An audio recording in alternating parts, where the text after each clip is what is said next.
In this video, I'll show you how to get USDC BNB address on Trust Wallet. Ensure you subscribe and turn on the bell notification to this channel for lots of educational guides and contents like this. And if someone tells you to send him or her your USDC BNB address, what you're going to do right now, head over to your managed crypto, right?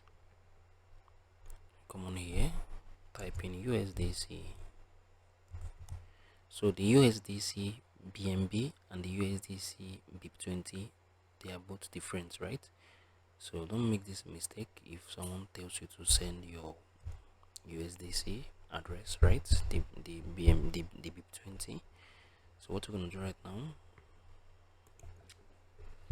so you can see it, this is the USDC BNB, right? So I'm gonna turn it on. Once I turn it on, I'm gonna head back to my wallet. So this is the USDC BIP, this is the USDC BNB, right? So if you find this video helpful, share this in the comment section. Thank you guys for watching through the video. I'll see you in the very next